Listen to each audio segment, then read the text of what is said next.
Bom, primeiro eu gostaria de agradecer o convite do sindicato. Para mim é uma satisfação imensa estar aqui em Santa Maria pela primeira vez e fico muito feliz de poder, apesar da aridez do tema, mas de poder contribuir um pouco para elucidar as dúvidas de vocês, para poder identificar os momentos em que cada um está em curso nessa reforma da Previdência e também de trazer elementos técnicos para que vocês possam fortalecer o discurso contra essa modificação.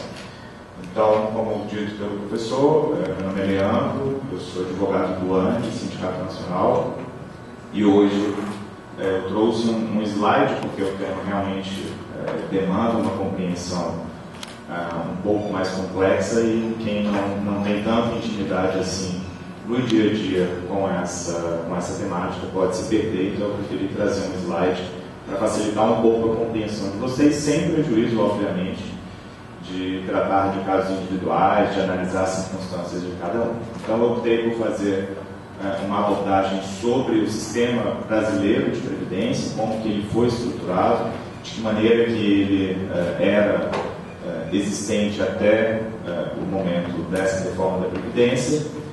Fala um pouquinho de regime de previdência complementar, que eu imagino que não seja a realidade da maioria de vocês aqui, mas até como o material vai ficar disponível, até para que outras pessoas possam consultar em algum momento.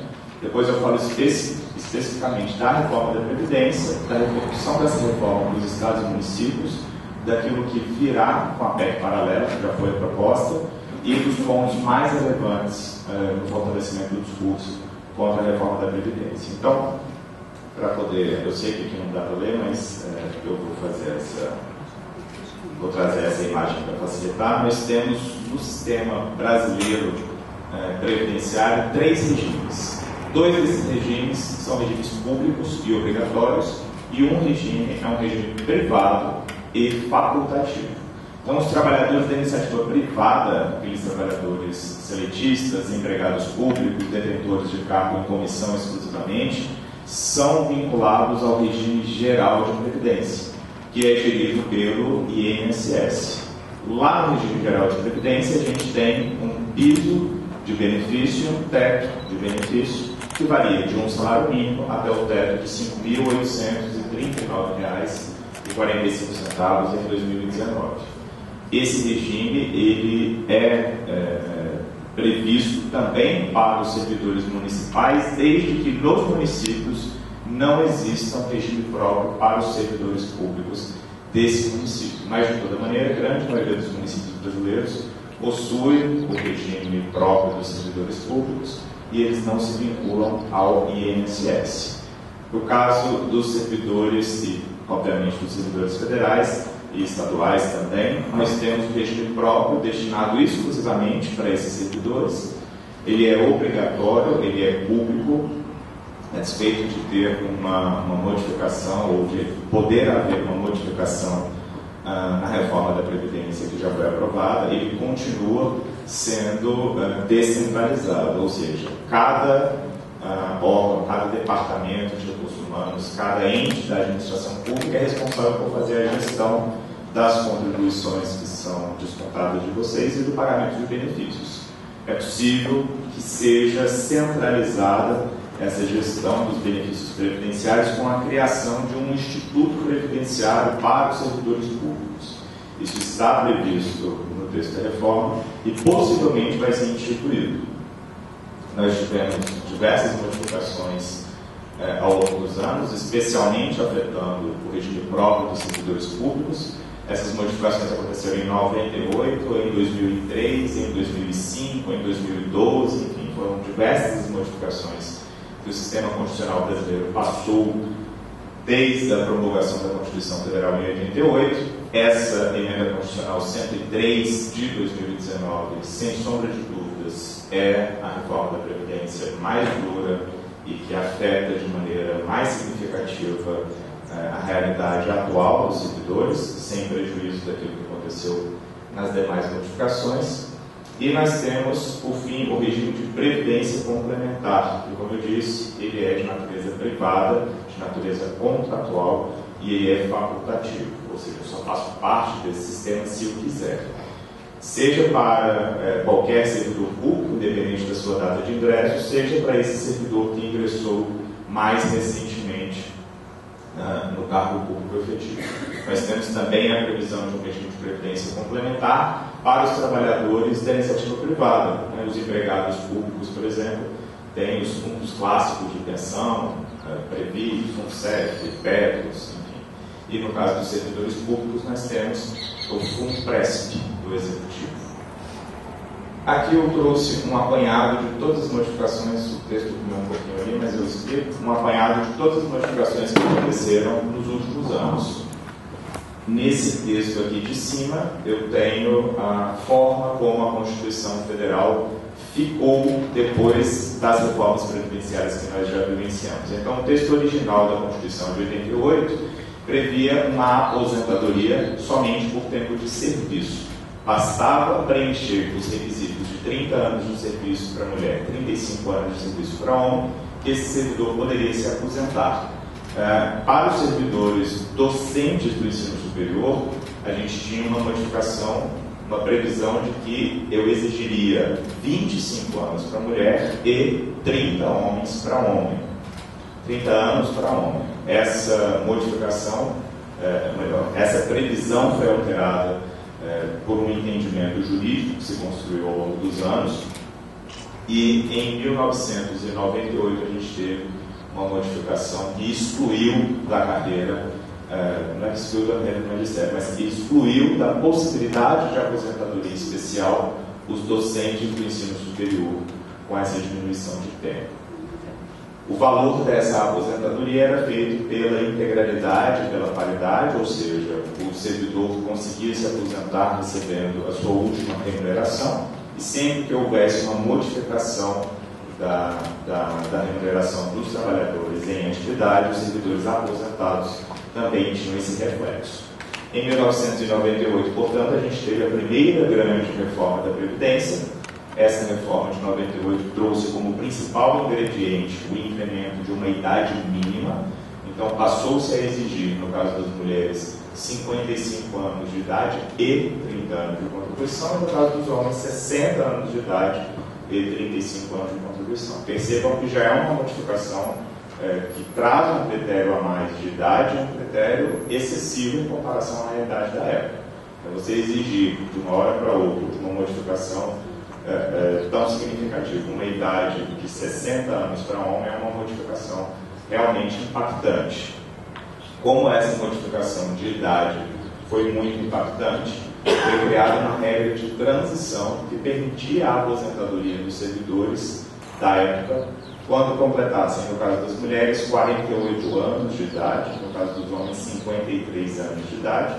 Essa regra de transição, contudo, para que esse servidor pudesse se aposentar com essa idade menor, ela exigia um pedágio de 20% sobre o tempo de contribuição que faltava para ele se aposentar nessa data. Essas duas regras, tanto a regra que passou a viger no texto da Constituição, quanto a regra de transição, garantiam o benefício com qualidade e com integralidade.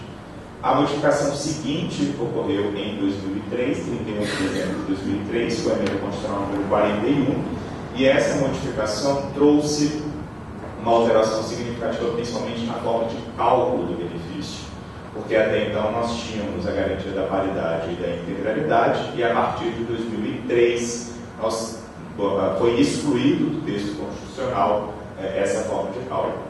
Então, o texto da Constituição passou a prever os requisitos de elegibilidade, que são os mesmos, mas o valor dos proventos era feita pela média aritmética das 80% maiores contribuições. Para quem já era servidor público até a data de instituição dessa modificação da emenda constitucional 41, nós tivemos duas regras de transição, que garantia, em uma delas, o critério de paridade e integralidade, mas desde que esse servidor tivesse 55 a 60, 30 a 35, 20 anos de serviço público, 10 anos no cargo, 10 anos na carreira, 5 anos no cargo, e, obviamente, ele tinha que ter ingressado nesse cargo público efetivo até o dia 31 de dezembro de 2003. quem ingressou a partir de 31 de dezembro de 2003 não tem, portanto, direito à paridade e à integralidade. Esse era o contexto normativo existente até agora, com a emenda constitucional número 103. Uma outra regra de transição trazida pela emenda constitucional 41, é uma das piores regras de transição que a gente tinha no ordenamento jurídico. Ela previa a aposentadoria com uma idade menor, mas nós tínhamos também que cumprir o pedágio e tinha um redutor no cálculo do benefício. Então, eu jamais recomendaria, a não ser que fosse a única hipótese de aposentadoria possível, que um servidor se aposentasse por essa regra. Depois da aprovação da emenda constitucional número 41 e da sua vigência, na verdade, paralelamente ao trâmite da reforma da emenda constitucional 41, nós tivemos a PEC paralela da época, com a emenda constitucional número 47 de 2005, que na verdade trouxe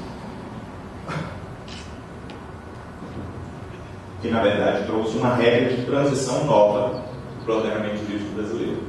Essa regra de transição da emenda constitucional 47, ela foi prevista exclusivamente para os servidores que tinham ingressado no serviço público até o dia 16 de dezembro de 1998, portanto, até a data de promulgação da emenda constitucional número 20, e ela permitia que esse servidor se aposentasse com integralidade e com paridade, desde que os seguintes requisitos fossem observados: 30 ou 35 de contribuição, 55 ou 60 de idade, 25 anos de serviço público, 15 de carreira, 5 anos de cargo.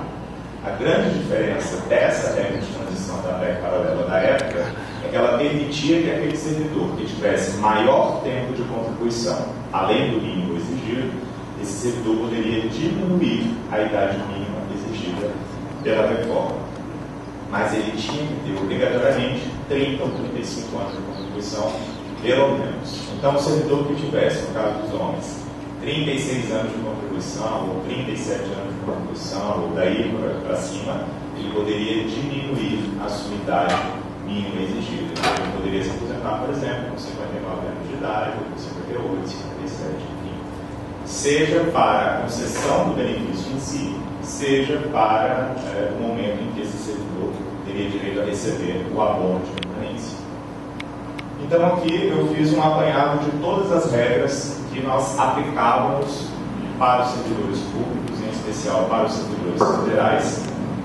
Percebam que aquele servidor que ingressa a partir do dia 31 de dezembro de 2003, na verdade, a partir do dia 1º de janeiro de 2004, ele estava em curso nessa regra aqui, que não garantia direito à paridade e integralidade, mas sim a aposentadoria calculada pela média aritmética das 80% maiores contribuições, e os requisitos de elegibilidade foram se mantendo ao longo dos anos.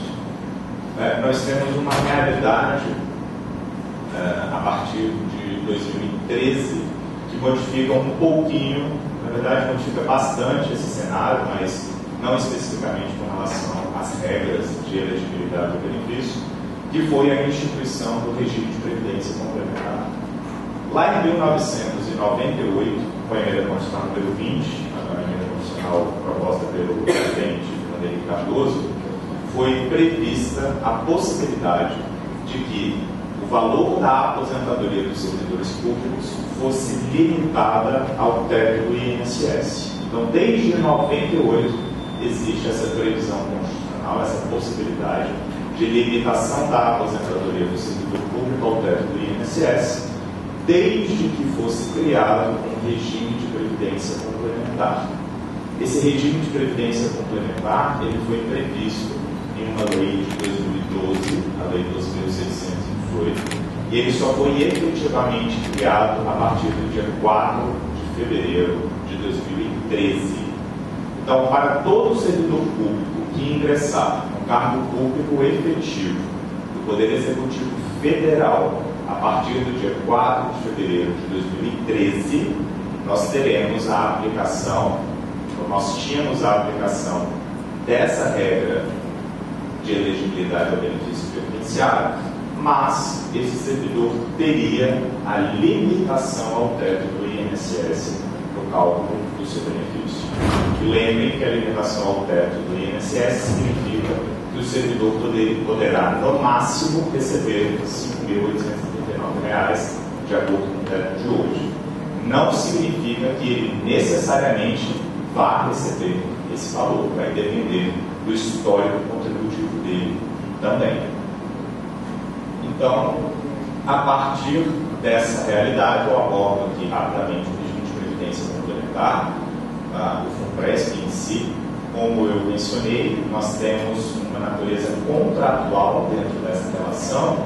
Por que é importante eu ressaltar essa natureza contratual? É porque ela é totalmente diferente da relação estatutária que a maioria dos docentes ou dos servidores públicos tinha até então com a sua previdência.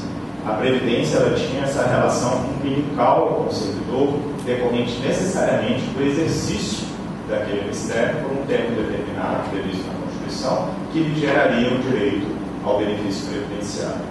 A partir de 2003, e sobretudo a partir de 2013, essa relação muda, porque o servidor passa a ser individualmente responsável pela sua aposentadoria futura. Quando a gente cria, ou quando é criado o sistema de previdência complementar para o servidor público, já é um indicativo evidente de que o valor do benefício que ele receberá no futuro dependerá única e exclusivamente do seu esforço individual contributivo. Então, há um rompimento daquilo que nós tínhamos até então para uma nova realidade jurídica, uma realidade contratual, e mais do que uma realidade contratual, nós temos um entendimento jurisprudencial, um entendimento jurídico de que esse contrato é um contrato diferente. Como que funciona esse contrato de previdência complementar? Se eu for alugar uma kitnet do professor Ju, eu vou firmar um contrato com ele. Esse contrato tem vigência até o momento em que a gente renegociar essas cláusulas. Ou a gente pode não renegociar essas cláusulas e esse contrato ter vigência por prazo indefinido. Com o regime de previdência complementar, a natureza desse contrato ela é necessariamente de longo prazo. Então, aquele contrato que eu firmo hoje com o FUNPRESP, ele tem validade enquanto ele não for alterado. Se lá na frente, daqui a 30, 40 anos, esse contrato for alterado, inclusive unilateralmente, pelo próprio FUNPRESP, modificando o valor do benefício a que eu teria direito, essas novas regras serão aplicadas ao servidor público. Por quê? Porque ele não tem direito adquirido aquele primeiro contrato que ele firmou com a entidade.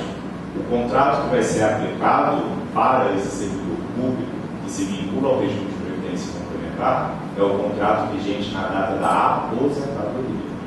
Então percebam que nós temos uma insegurança jurídica significativa quando a gente fala em regime de previdência complementar, quando a gente fala de FUNPRESP. Percebam também que esse entendimento de aplicação do contrato vigente na data da aposentadoria é um entendimento já consolidado do Superior Tribunal de Justiça. Nós não fazemos mais esse tipo de discussão na esfera judicial, porque isso já foi pacificado. E nós temos uma realidade histórica que evidencia que certamente esse contrato que hoje o servidor firma com o FUNPRESP, ele passará por alterações. Eu sempre trago o exemplo dos telefônicos, dos trabalhadores das empresas Telebrás, né, que foi privatizado. Eles faziam parte do regime de previdência complementar gerido pela Fundação Sistel, pela Fundação Atlântico, enfim, por diversas fundações atreladas a esse sistema de telefonia, e eles fizeram esse contrato lá em 1977. Esse contrato previa que esse empregado teria direito a receber 100% da sua reserva. Quando chegou o ano de 1990, nós tivemos um envelhecimento, portanto, dessa massa de trabalhadores. Esses trabalhadores ficaram mais próximos da aposentadoria, 20 anos depois do seu ingresso na empresa, e o contrato foi modificado. Passou-se a prever que, ao invés dos 100% da reserva, esse trabalhador teria direito a 90% da reserva. Nós fizemos essa discussão judicial, foram milhares de ações judiciais que foram ajuizadas, e, infelizmente, esse assunto, de fato, foi pacificado, nós não podemos mais discutir. Então, dentro dessa relação com previdência complementar, que eu tenho diversas informações, mas nós temos realmente uma insegurança jurídica significativa. Quando a gente olha para o FUNPRESP especificamente, o FUNPRESP, com dados de outubro de 2019, conta com um pouco mais de 90 mil participantes e ele faz a gestão de um patrimônio de 2,15 bilhão de reais, bastante dinheiro.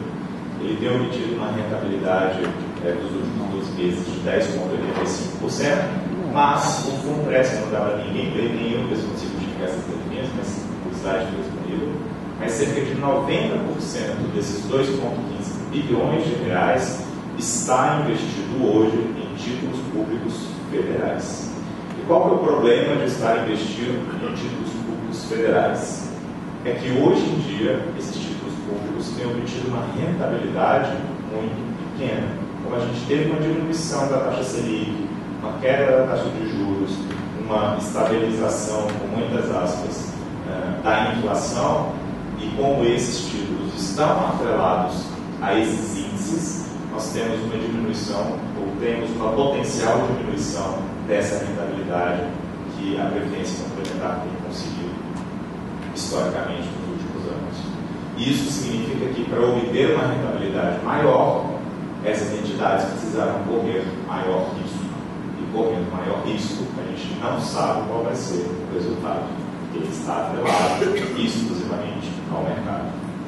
Então, o FUNPRESP, de fato, ele tem diversas peculiaridades e diversas questões que são muito sensíveis e que eles tentam transformar necessariamente em algo bom, em algo positivo.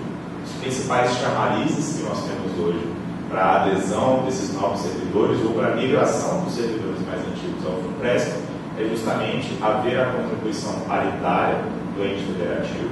A cada R$1 que o servidor põe lá, a União põe R$1 também, ele acaba 8.000% daquilo que ultrapassa o teto do INSS. A possibilidade de abatimento dessas contribuições no imposto de renda e a mobilidade previdenciária. Eles dizem que esse novo servidor ele não vai permanecer no serviço público, ele vai em algum momento migrar para a iniciativa privada, ou mudar para o exterior, ou volta depois do serviço público, e ele consegue fazer, ele consegue caminhar com essa reserva. Mas, por outro lado, nós temos diversas desvantagens. A principal delas é que o valor desse benefício complementar ele varia de acordo com aquilo que o servidor arrecadou ao longo dos anos. Então, varia exclusivamente com as suas reservas. Se eu tiver poupado bastante, eu tendo, porque a gente não sabe qual vai ser o resultado futuro, mas eu tendo a ter uma reserva que responda a essa minha capacidade contributiva, mas se eu não tiver feito uma acumulação significativa de capital, o valor da minha aposentadoria também vai ter essa repercussão negativa. Essa alíquota de 8,5%, na verdade é de 7,5%, 8% e 8,5% do servidor histórico, mas há a possibilidade de que essa alíquota seja diminuída, sei lá, 4%, 5%. Como isso não está atrelado ao texto constitucional, nós temos sim a possibilidade de haver a diminuição dessa alíquota, já que esse valor é pago pela União e nós estamos vivendo esse ajuste fiscal. Para aquele servidor que fica em dúvida se migra ou se não migra, se ele migra, ele sai de uma conta de partido, que ele sabe qual vai ser o cálculo, ele tem uma ideia melhor de qual vai ser o cálculo da aposentadoria dele e faz parte de uma conta de chegada, ou seja, ele tem que acumular capital necessariamente para conseguir ter essa repercussão no futuro. Como eu disse, a jurisprudência em previdência complementar é bastante conservadora. Nós temos diversos problemas quando a gente fala em previdência complementar no Poder Judiciário. Não temos a aplicação do Código de Defesa do Consumidor. Aqui, esse contrato aplicado no momento da aposentadoria gera essa insegurança jurídica. E nós temos também a possibilidade de que esses recursos sejam mal geridos, como o que aconteceu nos fundos de pensão das empresas estatais. E o valor das contribuições que esse servidor paga para o FUNPRESP, que é a unidade de previdência complementar, é um valor relativamente pequeno. Percebam que esse servidor tem que acumular 1 milhão, 1,5 milhão, 2 bilhões, para que no futuro tenha uma complementação minimamente significativa. Então, contribuir 8,5% sobre aquilo que ultrapassa o teto do INSS dentro da sua remuneração é uma contribuição pequena. Ele tem que contribuir por muitos anos, se possível, com uma alíquota maior do que essa, para conseguir acumular capital suficiente para ter essa resposta. E aí nós entramos na reforma da Previdência propriamente dita. Até aqui, vem alguma dúvida? Eu vou prosseguir. As dúvidas devem surgir mais agora mesmo. E aí, ao final, a gente esclarece aquilo que vocês não entenderam. Bom, então a reforma da Previdência ela já foi aprovada. Tá? Nós não estamos num movimento mais de esclarecimento para combater. Nós estamos num movimento de esclarecimento para que o conhecimento seja difundido e o que nós podemos fazer para que essas regras sejam eventualmente modificadas, seja na esfera do Poder Judiciário, seja através de uma modificação que venha uma resposta social. Mas, de toda forma, essa reforma da Previdência ela já foi aprovada pela Emenda Constitucional número 103 de 2019. Ela está vigente desde o dia 13 de novembro de 2019 e ela trouxe 3 conjuntos de regras.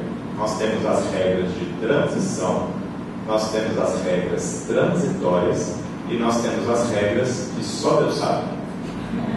Dentro das regras de transição, nós temos 2 regras de transição que poderão ser aplicadas aos servidores públicos que já fazem parte do regime de previdência público, que já ingressaram num cargo público efetivo. As regras de transição serão aplicadas para aqueles servidores que ingressarem a partir de então num cargo público efetivo, e as regras que só Deus sabe, a gente realmente não tem ideia do que virá pela frente. Essas regras, que eu brinco que só Deus sabe, é um desenho que ainda não existe, ele está minimamente traçado no texto constitucional, mas ele será incutido no ordenamento jurídico brasileiro por lei complementar. Então nós vivenciamos sim uma desconstitucionalização das regras previdenciárias aplicável aos servidores públicos. Ah, Leandro, mas a gente ainda tem a previsão constitucional das demais regras? Sim, mas nós temos essa nova realidade de um texto previdenciário desconstitucionalizado, que obviamente é muito mais fácil de ser alterado pelos governos futuros. Dentro dessa realidade que foi instituída pela Emenda Constitucional número 103, eu vou tratar de cada uma dessas regras. A primeira regra de transição, aplicável aos docentes do magistério do ensino superior, não é aplicável aos professores DPT, dos institutos federais e dos CEPES. Ela é permitida para todo mundo que for servidor público até a data de promulgação da Emenda Constitucional número 103.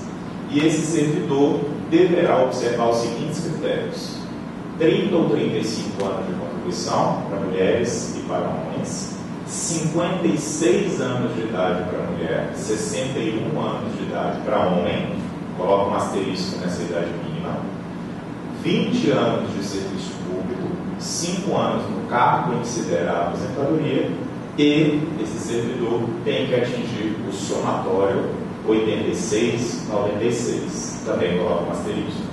Por que eu coloco esses 2 asteriscos na idade e no somatório? É porque eles são variáveis. Essa idade mínima é a idade mínima exigida em 2019. A partir de 2022, a idade mínima será de 57 para mulher e 62 para homem. Então, quem atingir esses requisitos previstos aqui até 2022, até 2021, vai poder se aposentar com essa idade mínima de 56 para mulher, 61 para homem.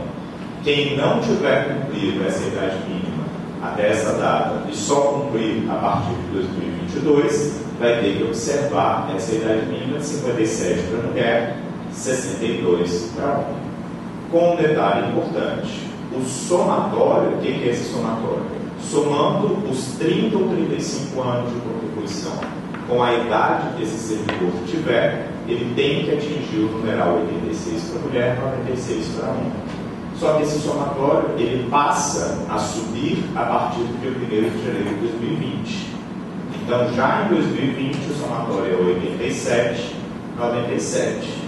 Em 2021, 88, 98. Em 2022, 89 e por aí vai. Até chegar ao número 100, 105. Tudo bem? Vocês estão tristes?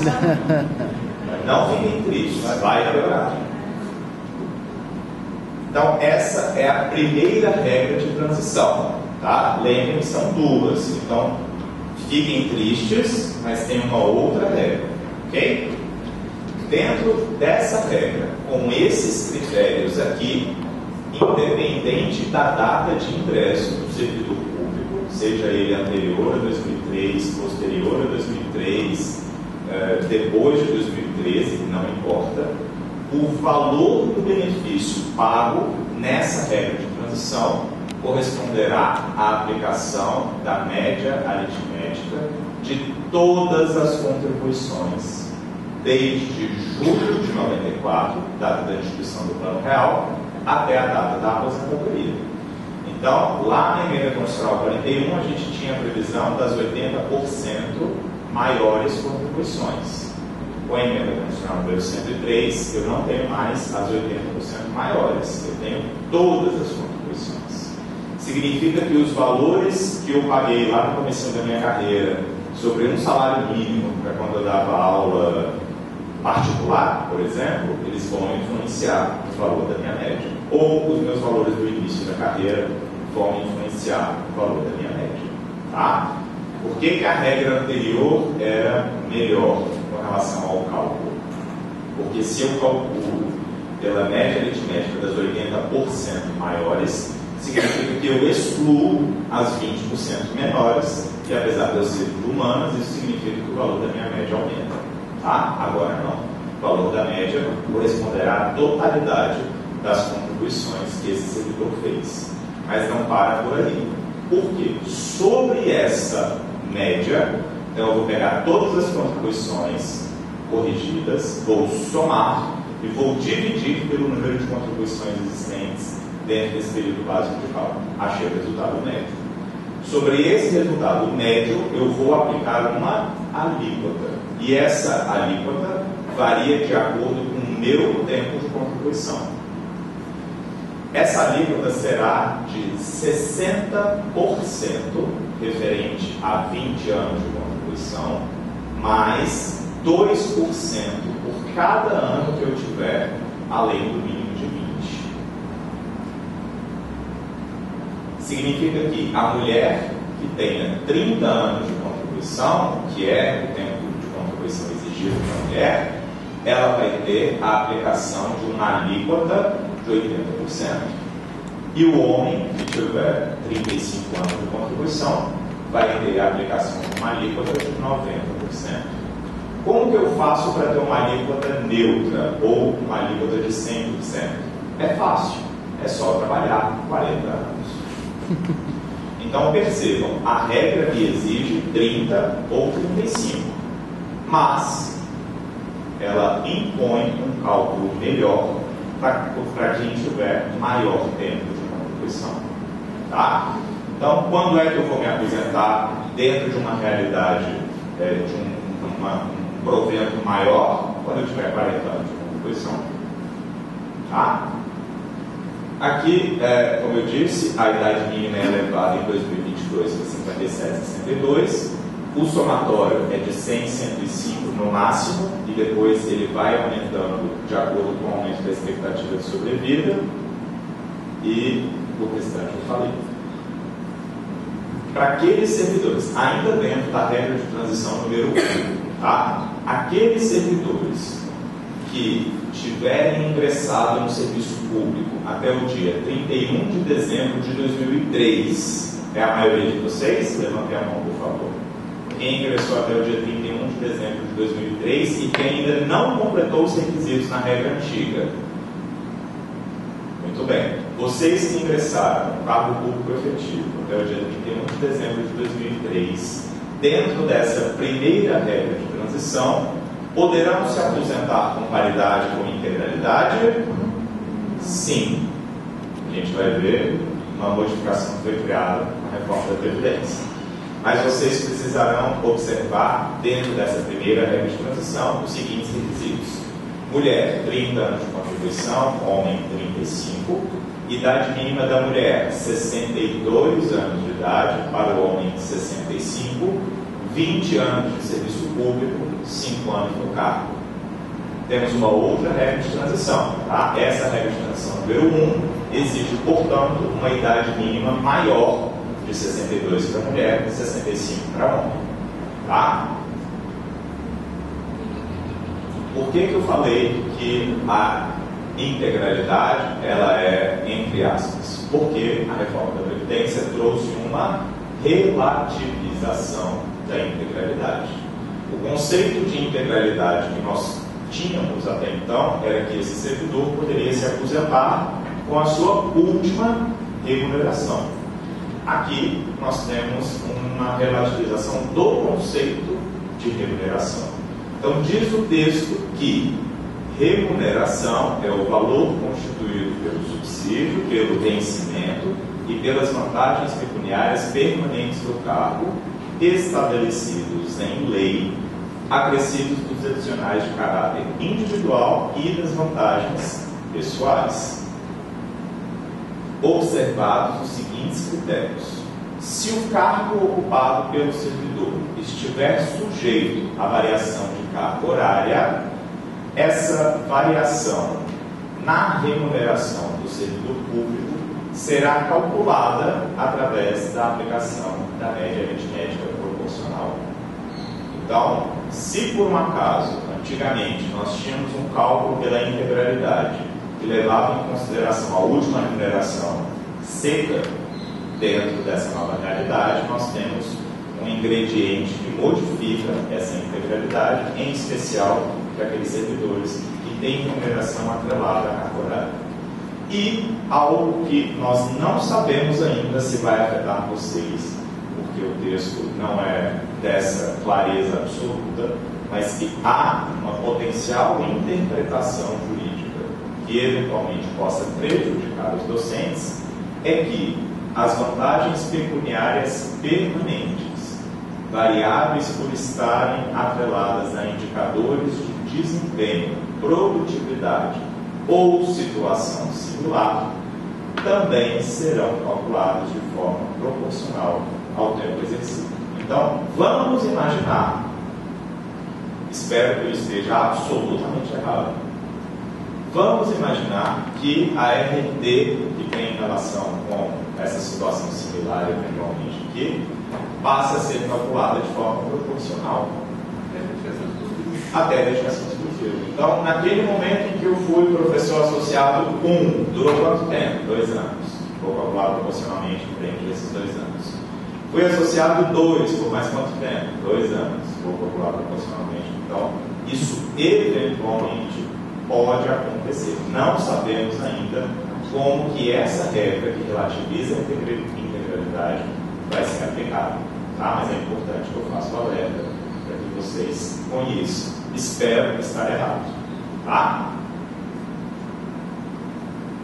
Regra de transição 1 foi essa. A segunda regra de transição, ela também é aplicável para todo mundo que for servidor público de ingresso no cargo efetivo até o dia 13 de novembro de 2019. Esse servidor vai poder se aposentar quando tiver, no caso das mulheres, 30 anos de contribuição, 35 para homem. A idade mínima já é fixa em 57 para mulher, 60 para homem, com critério de progressividade, 20 anos de serviço público, 5 anos no cargo e um pedágio. Esse pedágio, ele é sobre o tempo que falta para eu atingir os 30 ou os 35 anos de contribuição. Então, se o servidor público homem tem 34 anos de contribuição, falta 1 ano para ele atingir 35, certo? Então ele vai ter que trabalhar esses 35 anos, esse 1 ano, e pagar o pedágio. Esse pedágio é de 100%. Então, se falta um ano, eu vou trabalhar mais um ano. Se faltam 6 meses, eu vou trabalhar mais 6 meses. Se faltam 10 dias, eu vou trabalhar mais 10 dias. Se faltam 10 anos, eu vou trabalhar mais 20 anos. Só que pode acontecer, ou até então, os casos que eu analisei identificam que aquelas pessoas que ainda precisam trabalhar, ainda falta muito tempo para ele atingir os 30 ou os 35, vai valer mais a pena se aposentar pela primeira regra de transição, e não por essa. Tá? Mas, de toda maneira, essa regra aqui é a que traz o pedágio e potencialmente vai ser aplicável para aqueles servidores que estão mais próximos da aposentadoria. Esse cálculo também é de acordo com aquele cálculo lá de 60% mais 2%, tá? Para todo mundo. Agora, para quem ingressou até 31 de dezembro de 2003, ele terá direito à paridade e à integralidade dentro dessa estrutura de relativização da integralidade, tá? Então, para quem ingressou depois de 2003 ou a partir de 1º de janeiro de 2004, o cálculo pela segunda regra de transição é totalidade, a média aritmética de todas as contribuições vezes a alíquota variável de acordo com o tempo de contribuição, 60% mais 2%. Ok? Quem ingressou até 31 de dezembro de 2003 vai poder se aposentar, observados esses critérios aqui, e com paridade e integralidade ainda que relativizada.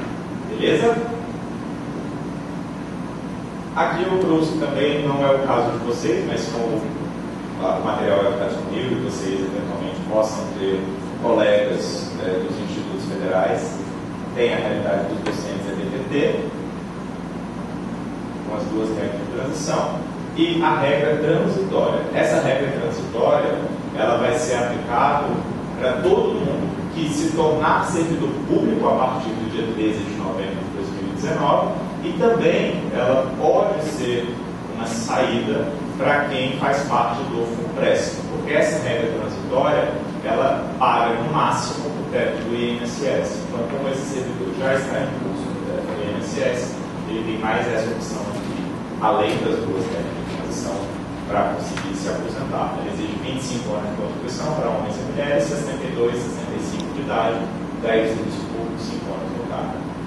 Dentro das regras transitórias, nós temos também o valor da pensão por morte, que sofreu uma modificação significativa. A pensão por morte, ela agora passa a corresponder a uma cota familiar. E essa cota familiar varia de acordo com a realidade individual do servidor. Então, a cota familiar é de 50% mais 10% para cada dependente que esse servidor deixar. Então, se o servidor for casado e tiver somente um cônjuge, ele vai deixar 50% mais 10%, 60% da cota familiar, que vai ser aplicável sobre o valor da aposentadoria, se esse servidor estiver aposentado, ou se esse servidor estiver em atividade, ao valor da aposentadoria hipotética ou incapacidade permanente a que ele teria direito. E essa aposentadoria por incapacidade permanente, ela substitui a antiga aposentadoria por invalidez, que não existe mais. Vocês sabem que nós tínhamos no ordenamento jurídico previdenciário a previsão de que doenças graves, contagiosas ou incuráveis gerariam o direito de aposentadoria por invalidez. Para quem ingressou até 2003, esse servidor se aposentava com paridade, com integralidade, com a sua última remuneração. Para quem ingressou a partir de 2004, independente do tempo de contribuição que esse servidor tivesse, se ele fosse acometido por uma doença grave prevista em lei, é como se ele totalizasse o tempo contributivo. Então vamos imaginar que eu desenvolvi, o servidor desenvolveu uma doença grave em algum momento da vida, quando ele tinha 10 anos de contribuição somente. Ele poderia se aposentar como se tivesse 35 anos de contribuição e a existência da doença grave prevista em lei. Agora, a realidade é que esse servidor somente será aposentado por incapacidade permanente se ele for insuscetível de readaptação, ainda que ele tenha uma doença grave, contagiosa ou incurável. Então, se o servidor for acometido por uma neoplasia maligna, por exemplo, e ele foi identificado pela perícia médica que ele tem capacidade de trabalho residual, ele será forçado a permanecer em atividade, podendo ser, inclusive, readaptado para uma outra função. Nós poderemos ter docentes que exerçam uma função burocrática, uma função técnica, sem prejuízo da remuneração, mas atendendo no telefone, né? sem qualquer julgamento também sobre quem exerce a atividade de telefonista, mas sem comparação à atividade que ele então exercia, obviamente gera uma circunstância que ele não se preparou para que acontecesse. Então, nós não temos mais as causas de aposentadoria por invalidez. O valor desse benefício também é pela aplicação da totalidade das médias, da média contributiva, vezes uma alíquota. Então, o servidor que tiver 20 anos, 19 anos de contribuição e sofrer uma incapacidade permanente, ele vai ter uma alíquota de 60%. E essa alíquota somente será aumentada se ele tiver maior tempo de contribuição. Então, qual que é a minha dica? Sofram invalidez ou incapacidade somente quando tiver 40 anos de contribuição, que aí vocês têm uma alíquota de 5%. Tá? A média. Detalhe importante: se por um acaso o servidor estiver em atividade e morrer, a pensão por morte vai ser o valor hipotético da aposentadoria por incapacidade. Então vamos imaginar um servidor que tenha 19 anos de contribuição, morreu. Qual vai ser o valor hipotético da aposentadoria por incapacidade permanente? Média aritmética da totalidade das contribuições vezes a alíquota. Como ele tem 19 anos de contribuição, a alíquota dele vai ser de 60%. Eu vou pegar esse resultado e vou calcular a pensão por morte. A pensão por morte é a cota familiar de 50% mais 10%. Vamos imaginar que ele tenha somente o cônjuge. Logo, ele vai deixar uma pensão por morte de 60% de 60% das suas contribuições. Qual que é a minha recomendação? Não morram, ou morram somente quando estiverem aposentados. Ok? E mesmo assim, com ressalvas. E não pode morrer se a pessoa ocupar um cargo não acumulado. Se for um cargo não acumulado, só tem direito a um benefício. Aqui, então, a gente fala das regras de cumulação de benefícios previdenciários. Eu não posso receber aposentadoria com remuneração decorrente de cargo, emprego ou função pública, exceto para os cargos acumulados, que é uma regra que já existia. Isso daqui vai afetar principalmente os empregados públicos. Então, por exemplo, se tem alguém que trabalha no Banco do Brasil, né? Essa pessoa ela poderia se aposentar do INSS e permanecer em atividade, sem problema. Agora, por essa nova regra, ele vai ter o rompimento do vínculo empregatício automaticamente. Tá? Então, se ele se aposentou, ele está fora da empresa. Tá? Ele pode exercer outra atividade profissional, né? Iniciativa privada, que não tem relação com empresa pública. Ok? Dentro do regime próprio, nós não temos possibilidade de acumular benefícios previdenciários, exceto se forem decorrentes de cargos acumuláveis. Essa regra de eventual acumulação de aposentadoria do INSS com a aposentadoria do regime próprio, ela ainda não foi trazida, tá? Então, eventualmente pode sofrer uma modificação, como a que a gente vai ver. E as principais impossibilidades de acumulação se referem à pensão por morte. Então, eu posso ter uma pensão por morte com outra pensão por morte, desde que em regimes distintos, ou uma pensão por morte com uma aposentadoria, desde que em regimes distintos, ou se no mesmo regime para cargos acumulados, e eu posso ter uma pensão de militar com a aposentadoria de outros regimes. Mas, de toda maneira, eu só posso acumular esses benefícios no seguinte percentual. Eu vou receber o melhor benefício, cheio, né, ou aposentadoria, ou pensão por morte no valor cheio, e sobre o benefício restante, né, ou sobre o outro benefício, eu vou receber um percentual. Esse percentual vai ser de 60%. Se o outro benefício for de 1 até 2 salários mínimos, eu vou receber 40%. Se o segundo benefício for de 2 a 3, vou receber 20%. Se for de 3 a 4, e se for um benefício superior a 4 salários mínimos, eu vou receber somente 10% desse segundo benefício. Ficou bom, né? Ótimo. Além disso, nós temos também uma modificação que afeta vocês já de maneira imediata, que é o aumento da alíquota previdenciária. Tá? A partir de março de 2020, vocês passarão a contribuir com 14% sobre a totalidade da remuneração ou sobre o teto do INSS para quem está no regime de previdência complementar. Depois que essa alíquota de 14% for regulamentada por lei, nós teremos uma outra aplicação de alíquota, que é a aplicação da alíquota escalonada. Dentro da faixa salarial de vocês, nós teremos a aplicação de diversas alíquotas. Então, sobre aquilo que vocês ganham até um salário mínimo, que hoje é de R$ 998, vocês vão contribuir com 7,5%. De 998 até 2.000, ou seja, sobre R$ 1.001, vocês vão contribuir com 9%. E assim vai crescendo. Tá? Significa que o valor da alíquota final vai ser um valor médio. Eu vou somar cada uma dessas alíquotas por faixa e vou chegar ao resultado médio, que poderá ser superior aos 14%, sem nenhum problema. Tá? Em especial para quem já está mais avançado na carreira, quem já é associado ou professor titular. Quando essa regra for regulamentada, terá sim uma contribuição potencialmente maior do que os 14%. Eu estimo que deve ficar ali 16%, mais ou menos. Tá?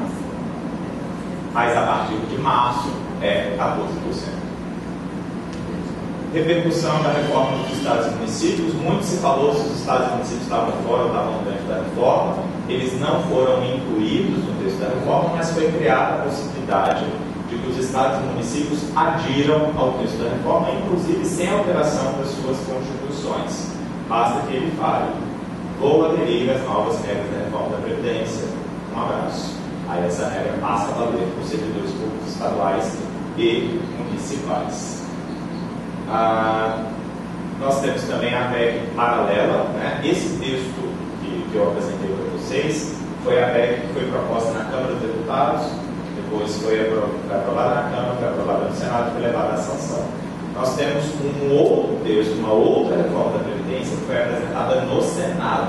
Por que eles fizeram isso? Para evitar que essas regras que o Senado quis incluir passassem ou precisassem voltar para a análise da Câmara dos Deputados. Então, para não modificar o texto original, eles deixaram o texto original ser aprovado e apresentaram uma outra reforma. E essa outra reforma, ela já foi aprovada no Senado e foi encaminhada para a Câmara dos Deputados. Essas regras ainda não valem, tá? Dependem, portanto, da aprovação da Câmara dos Deputados. Esse ano a gente não tem mais tempo hábil para a aprovação dessas regras, mas pode ser que no próximo ano elas sejam aplicadas. A principal modificação foi uma relativização da média aritmética, né? Hoje, sendo vigente hoje, nós temos a aplicação da média aritmética de todas as contribuições, e o texto da PEC relativiza. Diz que até 31 de dezembro de 2021, as aposentadorias concedidas até essa data serão calculadas pela média aritmética das 80% maiores contribuições, como era o texto anterior. A partir de 2022, eu vou aplicar a média das 90% maiores contribuições até 31 de dezembro de 2024, e somente a partir do dia 1º de janeiro de 2025, em que eu vou aplicar 100% da contribuição, da média das contribuições. Então, quem já preencheu os requisitos para se aposentar pela regra das 100% contribuições e que está em dúvida se se aposenta ou não se aposenta, espera. Por quê? Porque podemos ter uma eventual modificação desse cálculo e isso certamente favorece os servidores públicos. Tá? Favorece dentro do cenário caótico. Tá? Não que essa regra seja boa, mas ela é um pouco menos pior do que a regra que está em vigor hoje. Tá? Mas, como nem tudo é em favor do servidor público, nós temos também a previsão da PEC paralela de reabrir o prazo para que as pessoas optem pela migração ao FUNPRESP. A migração ao FUNPRESP é oportunizada para quem é servidor público, que ingressou no cargo público efetivo antes de 4 de fevereiro de 2013 e que queira migrar para essa nova realidade de previdência complementar. Essa migração significa o quê? Significa que esse servidor opta deliberadamente por limitar a sua aposentadoria ao teto do INSS e por contribuir para o regime de previdência complementar para a formação da sua própria aposentadoria. Eles ofertam um incentivo à migração que se chama benefício especial, mas esse benefício especial não tem previsão constitucional e, do meu ponto de vista, ele não tem fonte de custeio. Então, ele eventualmente pode ser discutido juridicamente falando daqui a 30, 35, 40 anos de contribuição. Tá? Então, essa janela de oportunidade para quem cogita migrar ou não está prevista no texto da PEC paralela e possivelmente vai ser aprovada. E isso gera todo um caos dentro da universidade, porque muitos servidores entram em conflito, consultam a assessoria jurídica que faz parte do coletivo jurídico do ANDES, então eles têm todas as informações que eu veicula aqui e que eles também promovem, então certamente eles têm toda a capacidade para fazer a verificação de cada caso individualmente para analisar essa janela de oportunidade de migração ou não. A orientação do ANDES é de não migrar. Tá? Por quê? Porque a migração inverte essa forma como o servidor se comporta em relação à sua previdência, responsabiliza individualmente esse servidor por essa aposentadoria e obviamente, uma forma, uma previdência que é voltada para o mercado. Ela só funciona, ela só pode funcionar e só pode ter um resultado que se adeque à pretensão futura desse servidor em relação à sua aposentadoria, se de fato o mercado trouxer uma resposta positiva. Mas o mercado, como todo mundo sabe, ele tem uma instabilidade que necessariamente afeta essa reserva desses servidores também. Para finalizar, eu trouxe os pontos mais relevantes. O primeiro ponto que eu falei lá no comecinho, a desconstitucionalização dessa previdência, em especial para os novos servidores. Para quem já é servidor público, a gente também tem a possibilidade de algumas modificações por lei complementar, em especial da idade mínima. O regime de capitalização ele não foi trazido no texto dessa reforma, mas ele certamente será apresentado em algum momento, seja nesse governo, seja em eventual, Deus me livre guarde, futuro mandato desse governo, mas ele certamente é uma intenção, em especial do ministro Paulo Guedes.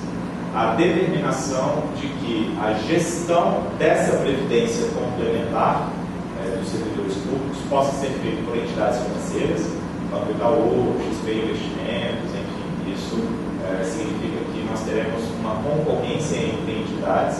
O FUNPRESP não vai reinar sozinho dentro desse mercado. Como eu disse, essa idade mínima dos servidores, em especial nas regras de transição, poderão ser alteradas por lei complementar. A relativização da integralidade do cálculo dos proventos.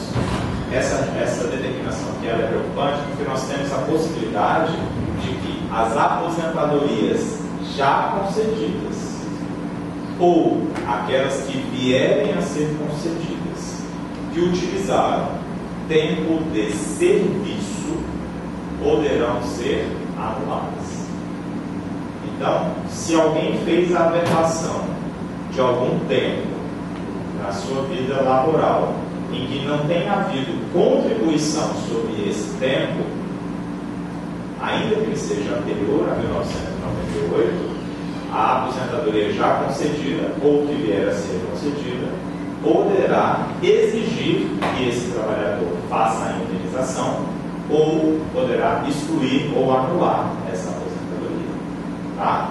Para mim, isso é absolutamente inconstitucional, mas está aprovado no texto da reforma. Passou pela CCJ e está em vigor. Tá? Certamente o Tribunal de Contas da União vai se valer dessa prerrogativa na chancela dessas aposentadorias. Com relação aos benefícios de risco, de incapacidade e morte, isso vai ser gerido por empresas privadas. Tá? É a securitização dos benefícios de risco no setor público. Então, se a pessoa falecer, ela não vai no seus herdeiros ou seu cônjuge, não vai no DGP fazer a solicitação da pensão por morte, vai lá na HDI Seguros fazer a solicitação dessa pensão. E, para mim, o mais grave, e olha, nós temos muitas coisas graves dentro dessa reforma da Previdência, mas o mais grave é a previsão da contribuição extraordinária. Vocês hoje contribuem com 11% sobre a recuperação, passarão a contribuir com 14% a partir de março de 2020, com a certamente possibilidade de contribuir com um percentual maior com a regulamentação da alíquota escalonada. E além de tudo isso, poderão sofrer a incidência de uma contribuição extraordinária. Essas que eu mencionei são as contribuições normais. A contribuição extraordinária, ela foi imposta como uma possibilidade, mas que certamente vai ser aplicada, de, havendo déficit na previdência do servidor público, esse déficit poderá ser compartilhado generosamente com todos os servidores, através da instituição de uma contribuição extraordinária, que poderá valer por até 20 anos. Em qual alíquota? Não sabemos. Vai afetar os docentes, os servidores aposentados? Sim. Os pensionistas? Sim. Quem ganha um salário mínimo? Sim. Afeta a todo mundo. Tá? Ativos, aposentados, não importa. De fato, é uma previsão que é uma aberração. Nós nunca tivemos algo nesse sentido dentro das outras reformas da Previdência. O déficit da Previdência ele precisa ser analisado por regimes, e dentro do regime próprio nós temos uma realidade absolutamente distinta em comparação ao regime geral. O regime próprio ele se torna um regime eminentemente contributivo somente a partir de 1998. Antes disso, o orçamento, o Tesouro Nacional ele respondia pelo pagamento das contribuições, mas esse dinheiro ele não foi guardado, não foi investido, foi utilizado dentro do orçamento público.